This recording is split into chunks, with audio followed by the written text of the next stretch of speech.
Let's go. Let's go. Guys, welcome to the alternate broadcast on DetroitLions.com, the altcast, if you will. My name's Peter Schrager. I'll be your host all night. I'm fired up from that little montage we just got, looking at Chris Spielman with the eye black, and the last time we saw the Lions was that win in Green Bay, and now we get him again. And word on the street is that we're going to get a lot of the rookies tonight playing. First couple drives, maybe two, maybe we'll see more than that, and then we'll get some players on the defensive side. But again, I'm Peter Schrager. I'm in a basement, parts unknown. I got Barry Sanders on one shoulder. I got Jack Campbell jersey on the other. I got that's the word grit. Shout out to Dan Campbell, that man right there. So here's what it's going to be.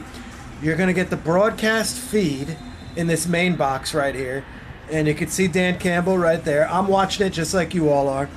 And then we're going to be trickling in guests throughout the night. And I'm going to be talking to guests throughout the night. And some of them are big guests. I'm talking about Brad Holmes. I'm talking about Chris Spielman. I'm talking about former Lions legends, Golden Tate, Glover Quin, Darren McCarty, the old Red Wing, Kirk Gibson, Stacey Dales from the NFL Network. We're going to have them all come in, and it's going to be like the Manning cast type deal.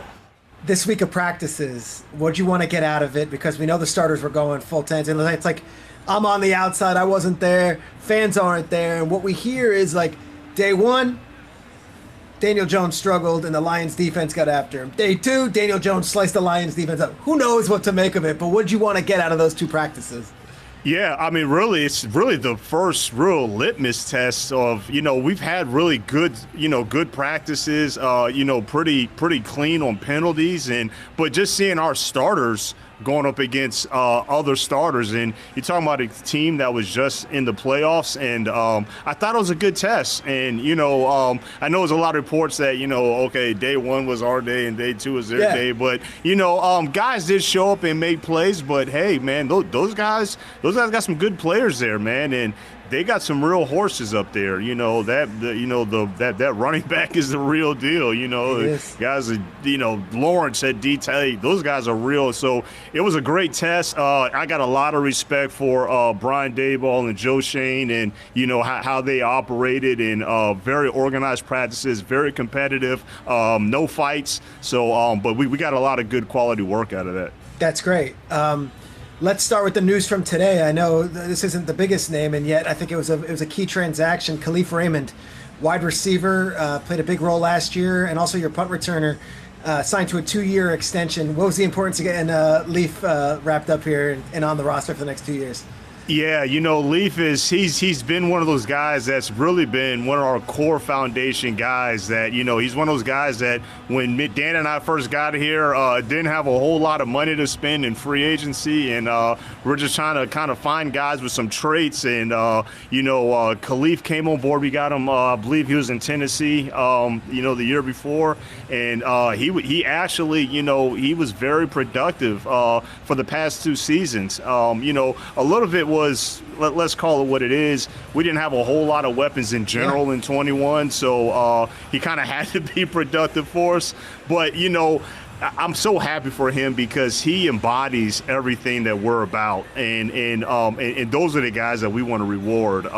He's reliable, dependable, tough, gritty, smart. He's productive in his role, and he's a really hard worker. So he does everything right, and those are the type of guys that we want to reward. So we're really happy that we were able to get him done. He's one of the top punt returners in this league, and, that's a job in itself that I think sometimes, I'm not saying he gets overlooked, but totally, I actually think returning punts is one of the hardest things to do in the NFL. Absolutely. In terms of a judgment, decision-making standpoint, and guys running down full speed, and it's not like you can make the call before the ball is snapped. Like, that stuff is real time. So he's been very dependable, reliable, and just really happy with him getting this extension. All right, who are you looking at on the defensive side? Obviously, a lot of the key players, Hutchinson and all those safeties and starting corners are out, but we got guys like Kaminsky and Martin, who's, young early round pick, and Pascal last year was a second round pick, and they've got these corners and linebackers who I can't make much of who's going to be starting where, but it seems like guys are fighting for jobs. What are you looking at as a GM in the first preseason game? Yeah, you already named a few of them. Obviously, you've mentioned a guy nice like play. Broderick Martin. Oh, that's a nice play there. we've pretty much seen that all camp. But you know, you noticed Broderick Martin there, just kind of seeing how he's operating in real life competition. Thought he had a good week in the joint practices, but some of these other guys, like a guy like Josh Paschal, you know, he kind of, had some injury stuff early on this season as a rookie.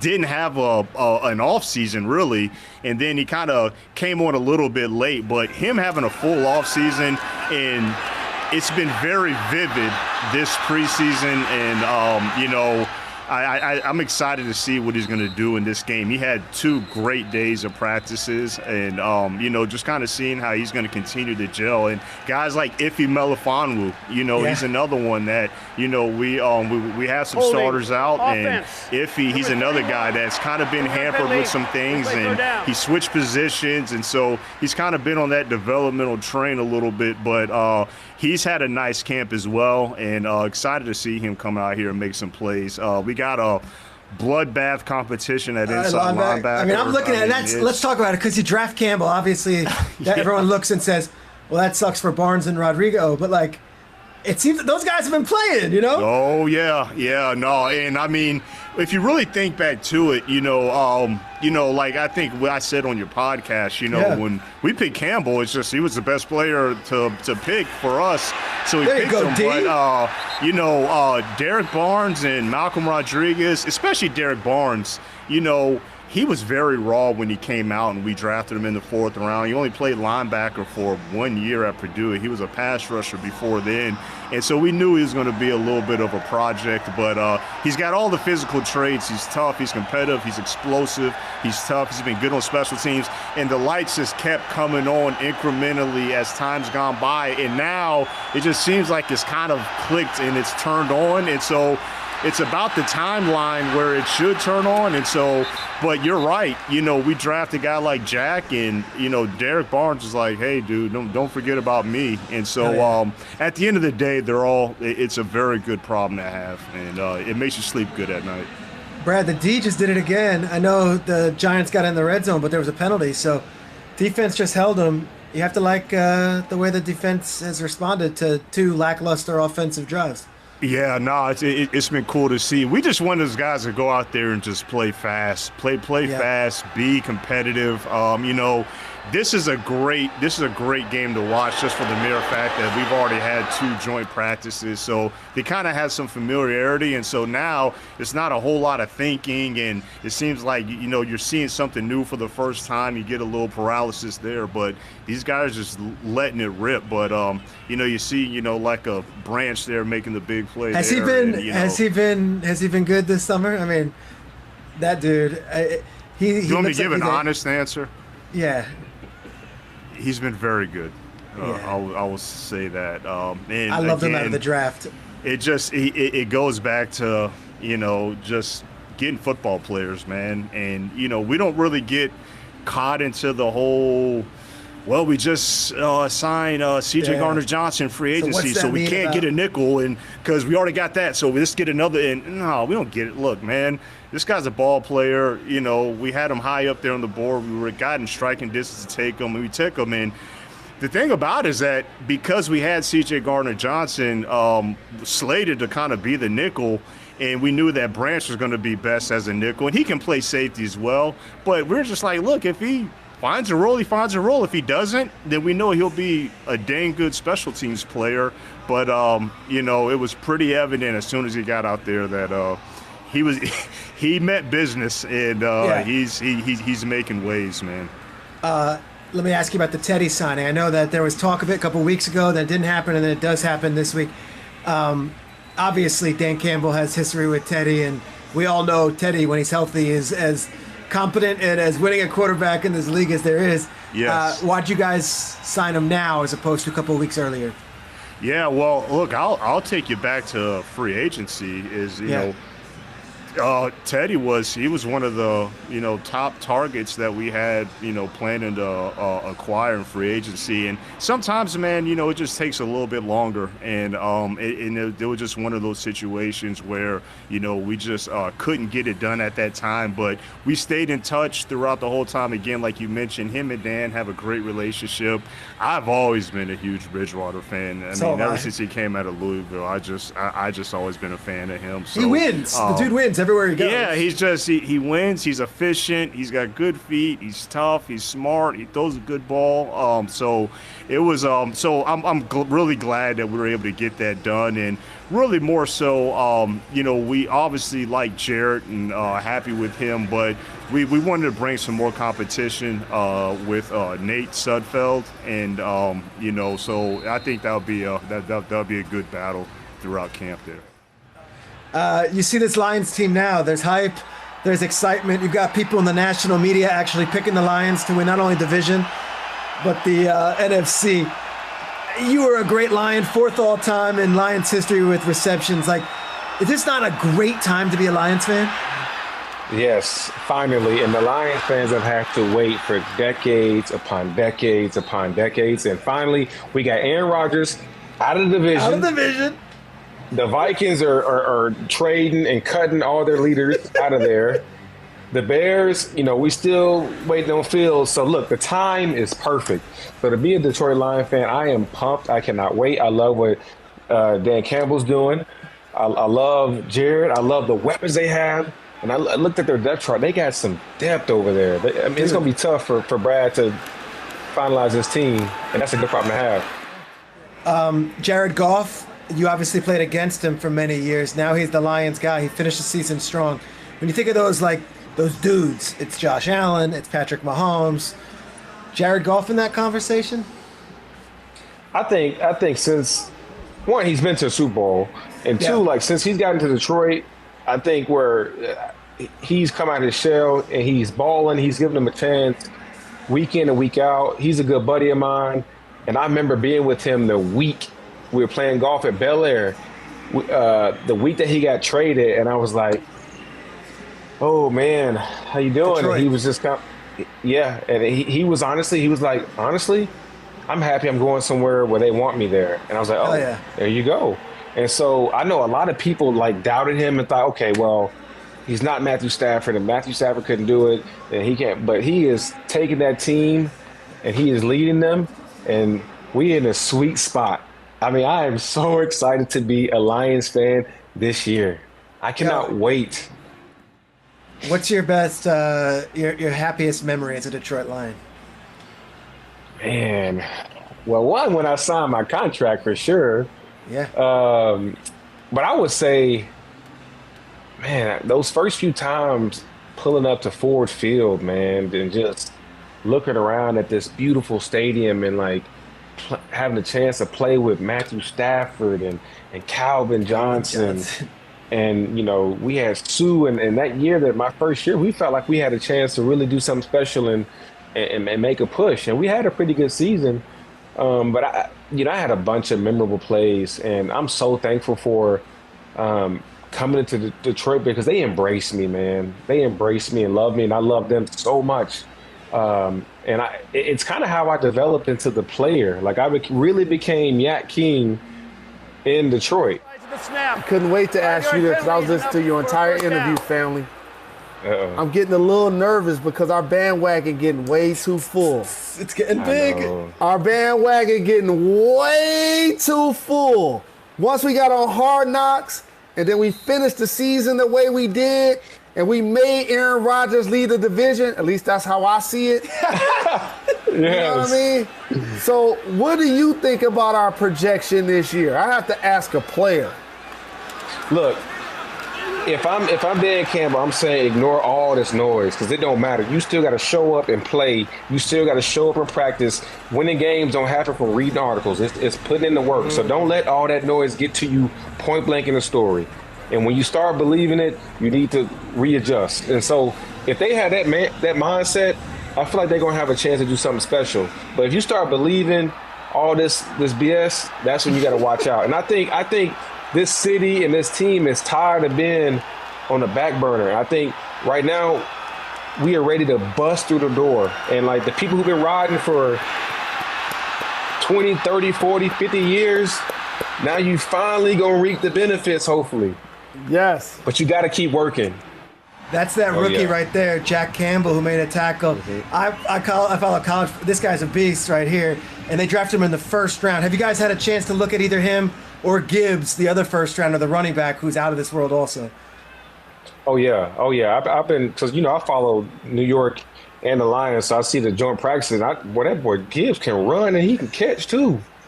I got excited. Oh, yes, and then them being Iowa boys. The back from Iowa, them boys, they corn-fed, they just built different, and they tough, they gonna do right, they gonna make plays. So I'm excited. I'm over here watching like, ooh. Jalen, what about you? Gibbs, that's gotta be exciting. I'm totally in agreement with Golden and watching our first round picks. And our running back position and our wide receiver positions have been like extremely notable in the history of the team. Mm-hmm. Like if you look back at our quarterbacks, not many Pro Bowlers, not many All Pros. But like Calvin Johnson does have a wide receiving record. And a Hall of Fame Barry jacket. Sanders did rush for 2,000 yards. I remember when Barry took number 20, I was like, oh, somebody's taking Billy Sims' number? Yeah. Like, oh my God. You know what I mean? And Deion Sanders told us we had to put him on layaway if we drafted him. Yep. So I was mad at my guy Prime. Yeah. And we took Barry. So I'm happy that we did a great job of getting Gibbs out of Alabama. What is he, 5'9", 200 pounds? Like, he's physical. He can run between the tackles. He can run on the outside. Like, I really like what we did with the running back position, Montgomery. I think he played 4 years with the Bears, so I got a chance to watch him up close and personal. So I like how we solidified that position. Kirk, your career is awesome, obviously, as a baseball player, but for those watching at home who might not know this, played Michigan State and played wide receiver, elected to the College Football Hall of Fame in 2017, also a baseball first-round pick, and were drafted by the St. Louis Cardinals as well in football. Kirk, your earliest Detroit Lions memories, what was your era? Well, I remember listening to, I think it was Ray Lane doing the TV early. It had to be mid-'60s. Okay. Remember Chuck Hughes, the guy that passed away? Yep. Is that the guy's name? I remember that. Remember going down to Tiger Stadium and watching the Lions play in the old Tiger Stadium. I was born in Pontiac, Michigan, which isn't too far. I used to drive into work down to Jefferson Assembly. I believe it was in 76 or 77 when they were building the Pontiac Silverdome. Yeah. So, I'm 66 years old, and the Lions, they always had the Honolulu Blue and Silvers. They got great unis.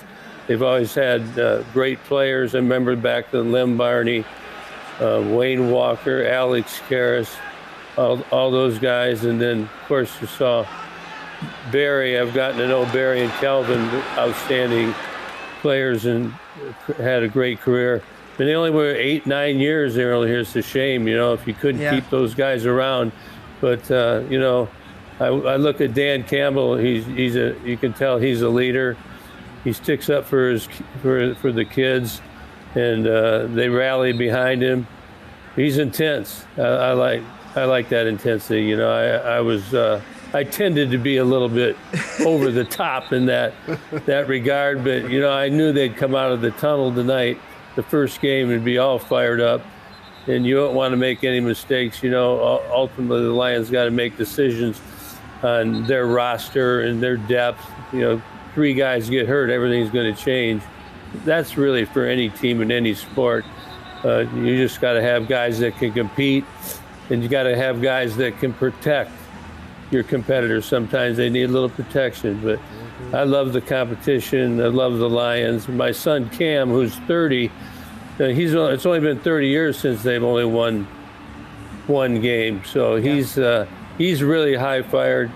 And the way that last year ended was just outstanding.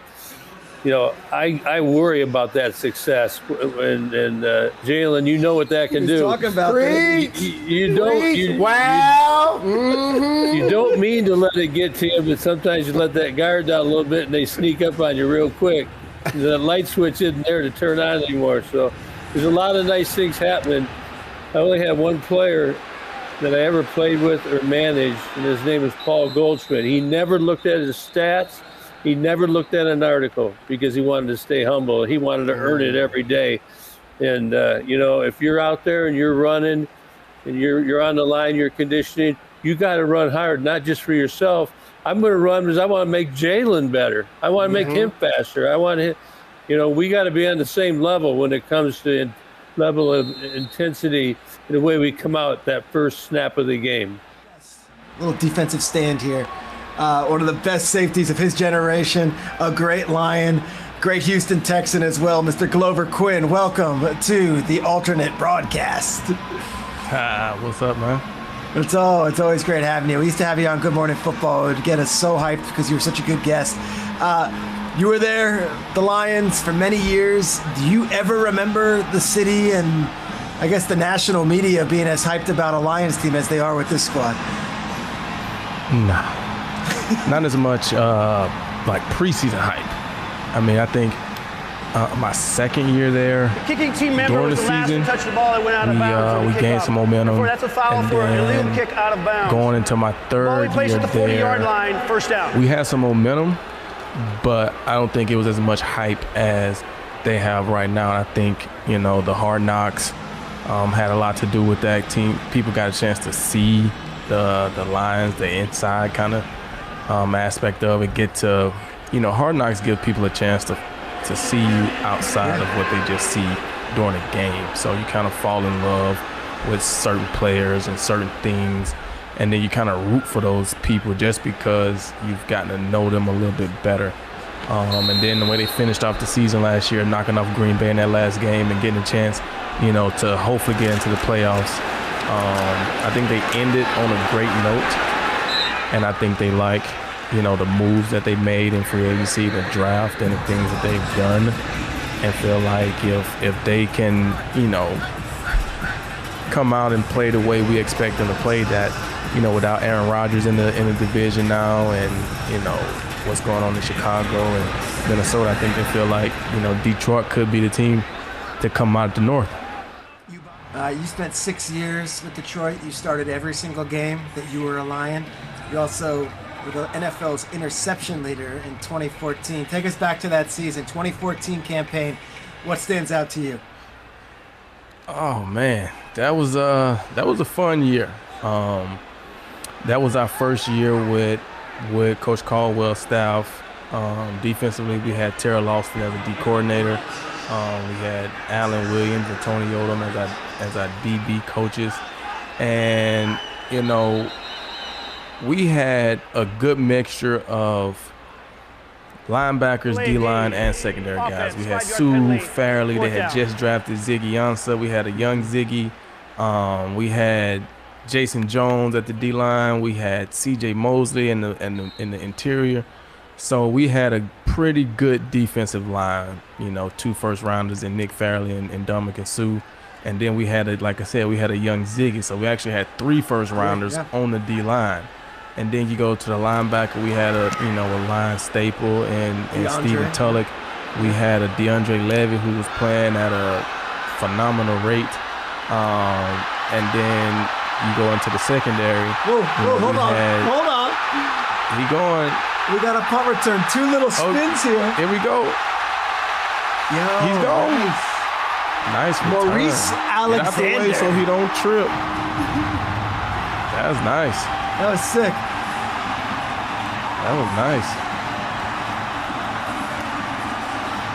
And that's one of the best ways to, maybe not make this team because they just extended Khalif Raymond. Yeah. So he's probably going to be there. But when you do stuff like this, there's a lot of other teams that see that. And, if you don't get a chance to make it with Detroit, you put some good film out there where, you can get picked up somewhere else. and then you may give yourself a chance to make it here. You never know what happens, throughout the course of training camp and things like that. But anytime you can go out and make plays, you know what great. I love this? You'll love this. So I'm like, why? I got my notes here. Mo Alexander is a product of the USFL. He took 2 years off of football before joining the USFL and then found his way with the Lions. And it's a pretty cool story. And Teddy Bridgewater, who's now his teammate, helped get him back involved, and now Bridgewater's with Detroit. But he's boys with Bridgewater from back in the day. But like, what a cool story. It was out of football, then USFL, and then to this. Wow, that's cool. And the training camp. Stacey Dales, welcome to the alternate broadcast. What's up? What's up, guys? What's up, Glover? It's good to see you guys have been listening and enjoying the broadcast. You were in Detroit last week. I know we had you and Garofolo in there. What was your feeling on the vibes from the Detroit Lions? Woo! I mean, I'd be hard-pressed to say they're the front runner. They're not the front runner in the division right now, just based upon, Glover just talked about it, right? It's a brand new looking defense to me. The secondary, I think, is going to be one of the best in football. It's so good to see you, Shay. I do too. I think it's going to be one of the best secondaries in football with all those new faces. And Brian Branch, oh my God. Are you kidding me? Is he all over the field? It's funny because we had him on in the first. He made a hit early on, and it's like, ooh, he's a heat-seeking missile. But we don't see him day to day. You were there. Yeah. Was it as impressive as it sounds? It's just the buzz around camp. Yeah, you can't take him off the field. I'll just be interested to see how many different positions he plays as a rookie. Because, shoot, you could put him at nickel, you can work him as a safety, you can even move him to corner if you want to. That's how versatile he is. He just blew up Cole Beasley, right? Yes. He literally annihilated Cole Beasley in the first quarter, I think. Yeah, but this is the thing. I think this week the joint practices, Detroit showed us who they're going to be different, how they're going to be different defensively, super versatile.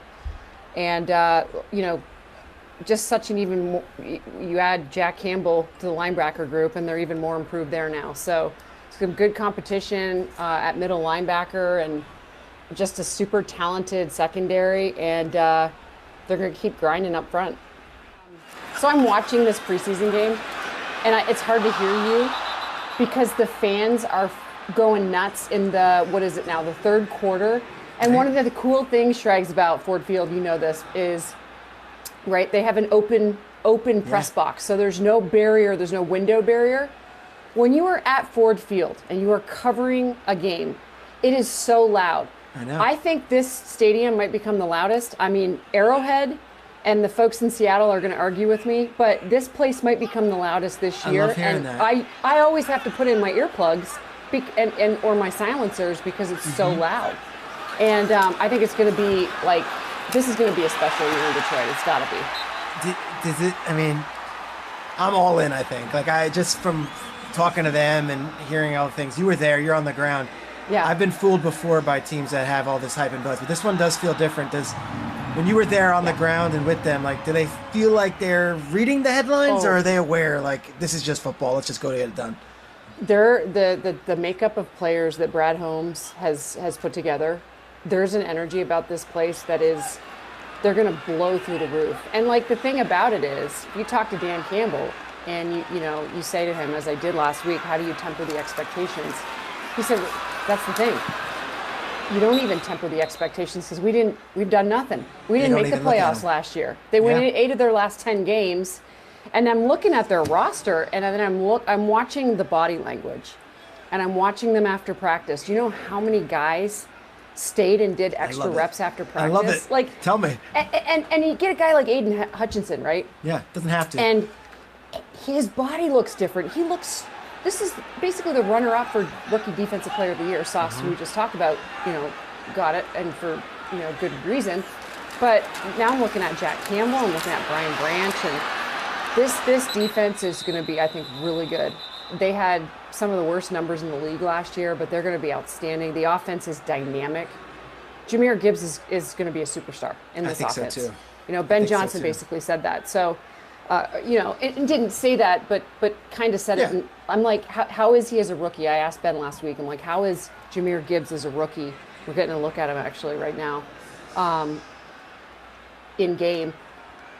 And how will he be ready to go as a rookie, given all the ways you're going to, different ways you're going to use him? How are you going to get him ready mentally? He's like, when you have a player that's this good, basically, you find ways to get them the football, and you simplify the game for the player.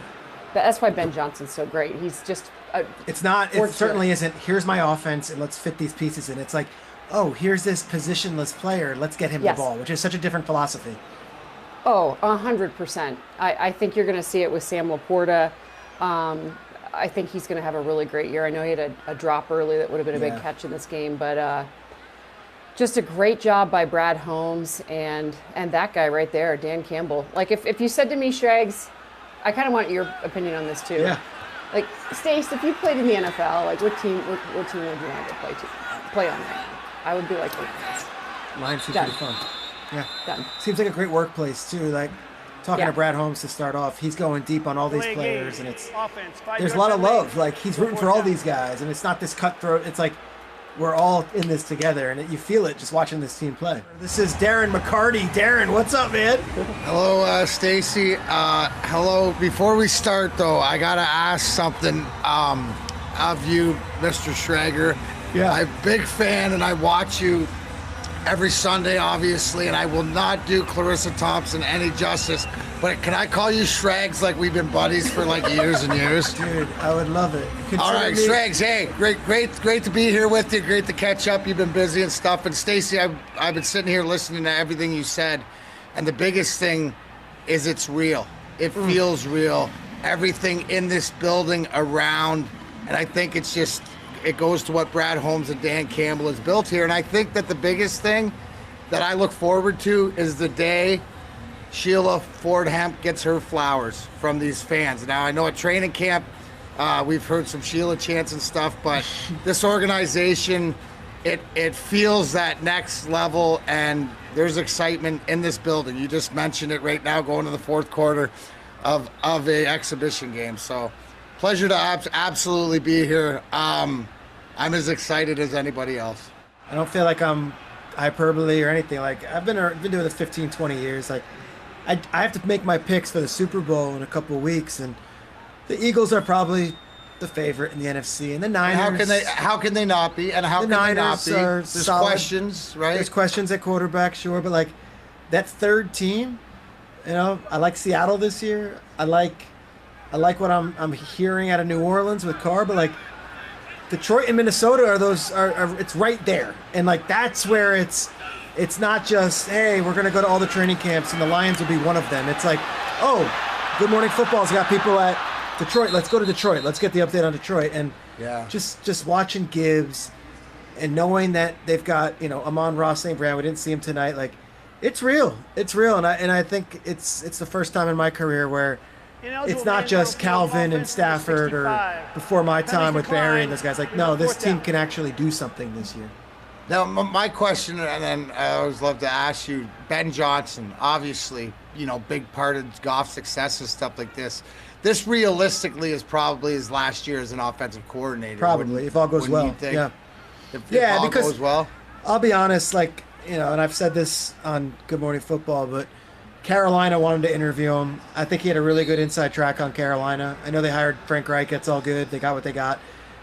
He decided not to and come back with the thought of there's unfinished business here. So if they win, he's going to be the hottest name. I think he was one of the hottest names last year, and they hadn't even made the playoffs. So I think this might be the farewell season, but, he's got to win. They've got to keep that innovation going. Speaking of that, as we watch one of our greatest weapons, Jack Fox, who's unbelievable, punt there. But, that's the one thing that we were laughing about talking the other day. Isn't it cool that finally our best position players aren't our special team guys? Totally. That's great. It's great. It was a great run for all the punters and Sam Martin and Don Mulback and all those guys. But for the first time ever, it's like, oh, they got actually some players too. It's cool. Our next guest, I think, is one of the best NFL writers living today. He's also a sweetheart of a guy. And he has seen so many bad Lions teams that I have to imagine he's feeling a little lighter about this squad right now. Dave Birkett, welcome to the alternate broadcast. How we doing, buddy? What's up, Schrager? How you doing, man? I'm doing great. When we were putting this thing together, they asked me if I wanted to kind of run point, and they asked who I wanted, and you were the first name I said. I'm like, because I won't be able to give you the perspective of someone being there, but you'd only give perspective of being there this season. You've got all that institutional knowledge. What's it been like this year compared to other years, just with the vibes and the energy? Yeah, first of all, thanks for having me. Maybe I did something wrong to you, though, to throw me between Darren McCarty and Chris Spielman coming up next. Two of the most fearless, I know, right? fearsome people, right? A couple luminaries in Detroit sports and then little old me. But no, to answer your question, I don't even know if you know this. My first full season on the beat was 2008. I was with the Oakland Press at the time. So I came in at the bottom. Like I saw it as bad as they were, and the vibe this year is something that I don't think I've ever seen before. I mean, look, there was some optimism after that 2011 season. Lions didn't quite live up to the hype that year. It wasn't anything like this, though, and frankly, I'm buying. I know I've said this before. Like I Dan Campbell, Brad Holmes. I think they've got some pretty good people in place. And most importantly, I think they got a pretty good talent base too. So they're doing some good things in Detroit. I have the easiest job when it comes to picking, like we're talking about teams, because I could just cherry pick and come in and be positive about everyone, and I don't have to be critical. I could come in and say, the Saints are going to be great this year, and talk about the Saints, and they put that clip on social media, and Saints fans are like, yay. And with the Lions over the years, like you say something nice about the Lions, they rally around it. You have a critical eye. You actually have to tell it like it is, and you don't have that luxury. And yet you said you're buying. These rookies are special, but it's also the coaching staff and the institution and how they built this thing. What stands out this training camp that's going to take this team to that next level? Yeah, well, I've said this before. I mean, I think Dan and Brad are both really good at their jobs. The things I think that are most important about their jobs, Dan deals with people is tremendously, complete buy-in from that locker room. Brad at acquiring talent. The one difference, I mentioned that 2011 season, the one difference to me is really this sense that they're going for it. I mean, you go back to 2012, it was a different situation. The Lions didn't make many moves that offseason. There was some salary cap things, and the draft was completely different. Ryan Broyles, second round, coming off the ACL. Oklahoma, sure. This year, the top four rookies are all going to play big roles for the team this year. They signed those guys in the secondary that we all know about: Cam Sutton, Emmanuel Mosley, C.J. Gardner-Johnson. I just think the Teddy Bridgewater move of late, the organization has signaled to everyone that, hey, we see this as a window of opportunity to win, and they are going for it. And I think that adds to the excitement and the buzz around this team. Does it feel, and you're from the press box, but does it feel like the big bad wolf of Aaron Rodgers is finally gone? Like, can you feel that, or are they already over that Rodgers thing because they beat him last year anyway? I think maybe they're over that a little bit, but you're right. I mean, you think about, what the Lions' lot has been the last 30 years. Brett Favre, Aaron Rodgers, first ballot Hall of Fame quarterback in your division. So that's a tough thing to overcome, no matter what you're doing on your side, if you don't have that, and the Lions haven't had that. And so I do think it's, a lot of times in the NFL, it's not just about what you have, but it's, sort of right place, right time too. And this seems to be kind of a right time for the Lions to be putting things together. All right, here we go, guys. 3rd and goal. Adrian Martinez playing for the win here at the goal line. This is Chris Spielman country right here. Chris, let's watch this together. All right. Yes. Speak. He's in. Hey, preseason, not preseason. You cross the lines, you're crossing for real, Shrakes. It's no joke. You go for the win. Now we need to stop on defense. Can't celebrate that. The defensive backfield, for example, you guys go out and sign those veterans and Sutton and Gardner-Johnson and Mosley, but then the young cats are playing well tonight. Yeah, let me watch this kickoff. I got to see good play. I mean, even a guy like Khalil Dorsey, number 30, he's played well. Gilmore, number 36 from Marshall, he's played well. And so that's the thing, man. When these guys get their opportunity and they're in competition and they want to be an NFL player, to see them make plays, that's the exciting part about it. And the Core brothers had 3 sacks tonight, Julian with 2 and Romeo with 1. And you're talking about guys that were starters 2 years ago. Now they're playing in the third quarter of a preseason game. Yeah. Fourth quarter, yeah. And I love it. I mean, that's competition. Get there. Nice. Way to turn that. You Nice. see him dip? You see that dip on the edge? That was awesome. Who was that? That was, I think it's Julian. That's number 3. But I'm going back to my analyst days. Do you care? If we have a replay of this, watch the dip. So he becomes lower than the offensive tackle. The offensive tackle cannot bend. So when you're able to lower your pad level, watch 99's dip right here. Hopefully they'll talk about that on TV. What? Right there, you see it? And he's dipped, he turned his shoulders, he ripped his arm to be able to get his body turned around, and he's able to close in on a sack. Look at that chop. Dude. That's better than a Karate Kid. That's good. Wax on, wax off that, man. Go. Look. One of these. You are. He said 3 sacks. 3 sacks Yeah, tonight. just 3. Yeah, you the trifecta. All right, 4th and 15. They're gonna obviously go for you got it. it. Hey, Let's get one more. this is where we struggled 2 years ago. We couldn't close, right? I Yep. remember Lamar Jackson hitting a 45 Yes, yard and then pass. Tucker hits one from 78 yards away. Yeah, it was so awesome that he hit that. Yeah, it was great. That was Glad I cool. got That to was witness great. that. I still dream about that. Get him again. Get him again. He got him. He was there. All right. Knock it out. There we go. Game over. Brendan Joseph, free Game agent. over. Notre Dame. Lions win. That's the way to close out. Grit. Grit. That's grit. Yeah, Lion grit. I'll Love tell it. you. Eat it for breakfast every day.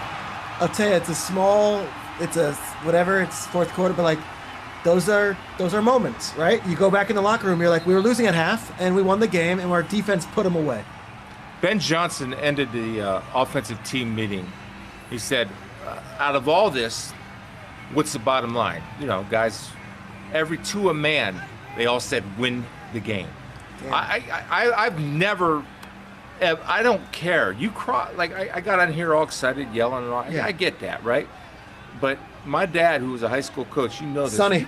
You cross those lines, man. You cross them for real. It doesn't matter if it's preseason or whatever. I'm going to give you. Can I give you a quick story? The Chris, biggest. I'll stay up till midnight if you want. You know I love you. Go. The biggest, most important game of my life was my second preseason game. It was Get out of against here.